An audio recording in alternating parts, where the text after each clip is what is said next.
За эхний саналыг дэмжиж өгсөн байнгын орооны гишүүдтэй маш их баярлалаа.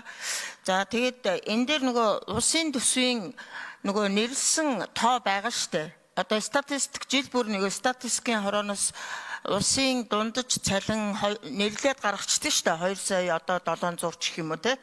Тэгвэл энэ бас нэрлсэн цалингаас дээгүр байна гэдэг залтыг оруулж өгч тодорхой болгож байгаа юм.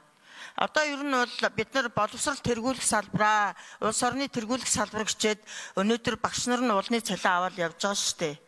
Тэгэхээр энэ сая 400 мянган төгрөгийн цалин бол багш нарын амьдрал таан ч хүрдэггүй цалин. Өрнөөс өрний оронд л амьдарч байгаа.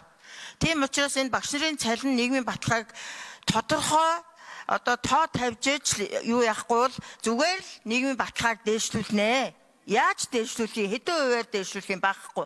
Тэгсэн мөртлөө улсын нэрлсэн дундад цалин гэдэг ингээд статистик гаргаад байна шүү дээ. Тэгэхээр ер нь бол багш нар бол улсын нэрлсэн дундад цалингаас дээгүр цалин авчиж бас нэг тодорхой түвшинд нийгмийн баталгаа нь хангагдана гэж үзсний үндсэн дээр энийг оруулж ирж байгаа шүү гэдгийг бас хэлье. За баярлалаа. За баярлалаа. За энэтэй холбоотой бас яг сангийн амнаас тодруулга авнаа. Микрофон 6. Дундаж цалин яаж тооцдгийг энэ боломжтой юм уу? Ингээд тогтоочод болж байгаа юм уу?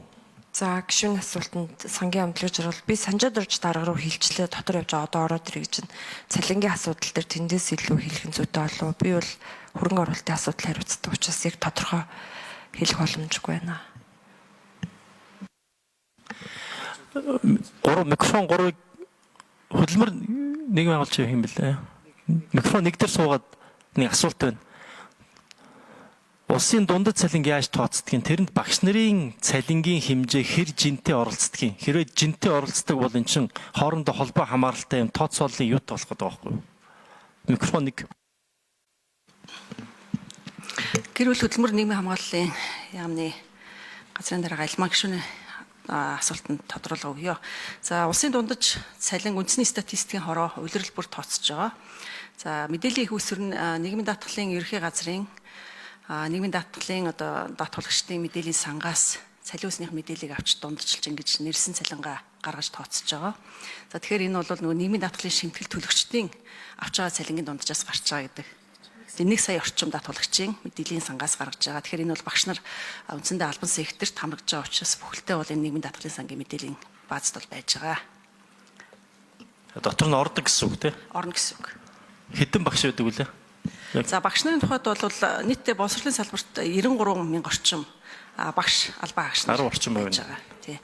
Багш нар бол 40 гаруй мянган албан багш нар байгаа. За ойлголоо, хариулт авч дууслаа. За зарим сангийн амнаас ирээгүй бол хариулт байхгүй гэсэн үг. За мөнхсөө гишүүний гаргасан саналыг дэмжиж гисэн томьёолоор санал болт.